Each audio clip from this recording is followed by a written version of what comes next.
muito bom dia a todos. Agradecer à doutora Ana Sofia Rodrigues os contributos que nos trouxe. O PSD foi um dos partidos que pediu esta audição da Autoridade da Concorrência porque nós encaramos a Autoridade da Concorrência efetivamente como esta entidade suprapartes, ou seja, numa posição neutral. Portanto, não estão nem do lado, eventualmente, da banca, se pudermos dizer assim, nem do lado, necessariamente, de uma associação que represente, por exemplo, os consumidores. Não. Adotam uma perspectiva técnica e, nessa perspectiva técnica, têm como objetivos aqueles que a doutora Ana Sofia teve a oportunidade de referir, desde logo a defesa da concorrência. E, portanto, isso parece-me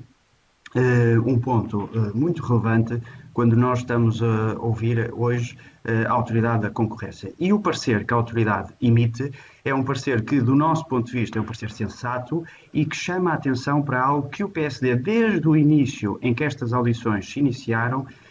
tem chamado a atenção. Muitas das vezes, alguns partidos, até por concepções ideológicas, focam-se muito no sistema financeiro e na banca, as instituições de crédito, e depois esquecem toda uma outra realidade que, deturpando por vezes o ímpeto legislativo, leva a que possa ocorrer, por exemplo, ou possam emergir aqueles riscos que a doutora Ana Sofia referiu, de, ao querermos promover a concorrência e defender os consumidores, a forma como a legislação depois é produzida ou redigida pode produzir exatamente o efeito contrário, porque não se levou em linha de conta exatamente aquilo que deveria ser atendido. E o PSD, neste campo, tem referido desde o início a situação. Aliás, há um parecer de uma das entidades, que é a EasyPay, tem referido sucessivamente a situação das instituições de pagamento e de moeda eletrónica, que são aquelas que se têm debatido com a necessidade de entrar no mercado onde já existem os incumbentes que aqui foram referidos, e muitas das vezes têm que ultrapassar eventualmente as dificuldades que o mercado estabelecido pode suscitar. Se nós olhássemos para outros setores, poderíamos pensar, por exemplo, na REN e na EDP, aconteceu o mesmo há uns anos atrás, seguiu-se um caminho que eu julgo que no sistema financeiro, nomeadamente numa eventual privatização da CIBS, não seria, provavelmente se o objetivo é promover a concorrência, não seria o caminho adequado neste sistema, ou poderíamos pensar, por exemplo, na REFER ou na CP, onde também existe uma infraestrutura e depois existe uma atividade comercial paralela a ocorrer simultaneamente. E, portanto, aquilo que eu gostava de perguntar, em primeiro lugar, é se consideram que, de facto, algumas das iniciativas que estão em cima da mesa, de outros partidos, pela forma como estão redigidos, vocês dizem isso, mas eu gostava de obter a confirmação, podem ou não suscitar esta dúvida e afastar os novos players que nós não pretendemos afastar, o PSD não pretende afastar novos players que aumentem e potenciem concorrência, mas algumas das propostas, da forma como estão hoje, podem efetivamente conduzir a isso. E um ponto que a doutora Ana Sofia referiu agora, que é no tratamento diferenciado entre a banca e os novos players, podem suscitar-se aqui problemas no tratamento discriminatório, entre aspas, embora existam depois todas as componentes de subsidiação que eventualmente referiu, mas que eu apenas alerto para a necessidade de nós termos que levar isto em linha de consideração, independentemente daquilo que seja a posição consensual no fim,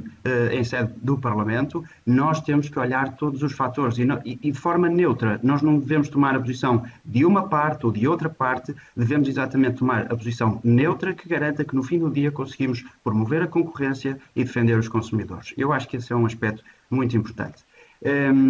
Nós temos focado muita discussão quando falamos destas plataformas de pagamento, o MBWay, o MBWay, mas nós sabemos que existem instituições fora de Portugal que já disponibilizam serviços de pagamento, algumas das quais têm requerido licenças bancárias noutros países e, portanto, evoluem para outros modelos de negócio, mas existem plataformas fora de Portugal que potenciam também plataformas de pagamento. E a minha questão é, se nós criarmos um sistema em que existe uma discriminação entre as instituições nacionais e as estrangeiras, de que forma é que a Autoridade da Concorrência vê isto? Sem prejuízo de, como até já foi observado noutras audições, eventualmente ser necessário impor alguma proporcionalidade nas comissões que sejam cobradas, porque se nós tivermos alguém a transferir €1 que paga uma comissão de €1, isso pode ser desproporcional. Referem que existe um sistema estabelecido, nomeadamente através de um contrato entre o Banco de Portugal e a CIBS, para regular e executar os serviços de pagamento. E referem também uma coisa muito interessante, que é dentro do Eurosistema existe uma determinação do Banco Central Europeu, que depois tem reflexo num aviso do Banco de Portugal, que impede as instituições de pagamento e de moeda eletrónica de acederem ao sistema SICOI e Target 2. E a Autoridade da Concorrência diz que isto, e referiu ainda agora, que isto pode ser um problema e, portanto, deve-se evoluir, o Banco de Portugal deve desenvolver alguma alternativa que promova outras instituições, o acesso de outras instituições a sistemas de pagamento e de execução de operações e de compensação de operações, que é isso que acontece no sistema SICOI e Target 2. E, portanto, aquilo que eu pergunto é, defende a Autoridade da Concorrência, por exemplo, a criação de um SICOI 2 e de um Target 4, vocacionado para estas instituições que, por determinação do Eurosistema, estão impedidas e proibidas de aceder ao sistema SICOI e Target 2. Portanto, não sei se é essa a solução que propõe, mas uma vez que isso depois não é desenvolvido no parecer, gostava de saber se tem alguma reflexão interna que tenha eventualmente ido mais longe também nesse campo. Referem o papel das fintech, as instituições de pagamento de moeda eletrónica e outras que possam surgir até na agregação das várias contas que referiu, parecem-nos muito relevantes, porque elas introduzem efetivamente um elemento inovador, suportado muitas das vezes num modelo de custos totalmente diferente, muito inferior, por exemplo, ao sistema da banca, e portanto conseguem fazer muito com poucos recursos. E, portanto, eu gostava de saber se existe alguma coisa que na legislação nacional hoje não esteja previsto. Por exemplo, falam da criação de modelos de esquemas regulatórios de sandboxes ou a criação de hubs inovatórios, portanto, que têm sucedido noutro país, deu o exemplo do Reino Unido. Referem também que já houve contactos em Portugal, no vosso parecer, e depois nos papers que têm,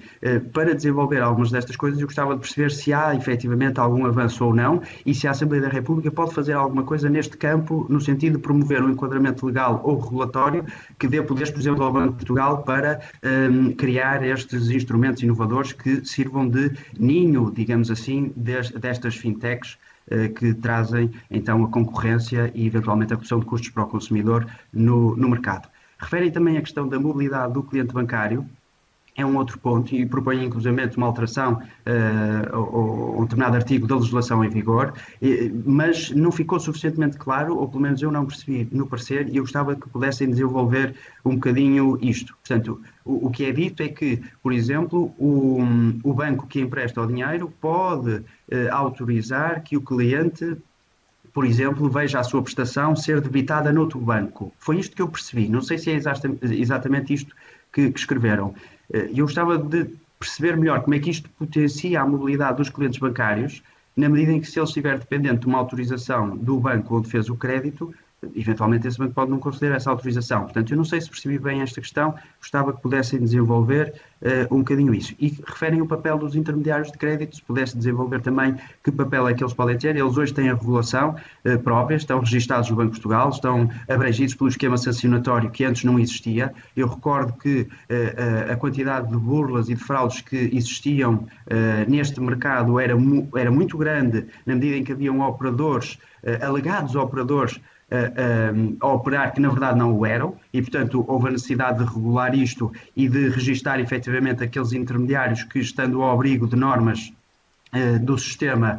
são controlados por alguém e são alvos de sanções se houver incumprimento da legislação em vigor. Mas gostava de perceber como é que o intermediário de crédito pode ter um papel nesta mobilidade do cliente bancário. Também é um dos aspectos que referem. Nós temos defendido muito a conta de serviços mínimos bancários. Nós entendemos que a conta de serviços mínimos bancários, a que vocês não se referem, é uma conta que promove a entrada no sistema daquelas pessoas que estão excluídas do sistema bancário, portanto, que não têm nenhuma conta, e entendemos que esta pode ser uma forma, eventualmente, de o cliente bancário entrar num sistema que previamente lhe era desconhecido, ou pelo menos ao qual ele não tinha acesso. Sim, vou concluir. Entendemos, no entanto, que a conta de serviços mínimos bancários não deve concorrer, se este é o seu objetivo, com a possibilidade de um cliente ter N contas no sistema financeiro, contas bancárias normais, e mais uma conta de serviços mínimos bancários. Não sei se tem alguma reflexão sobre este aspecto, gostava de vos ouvir também e agradeço desde já. Obrigado.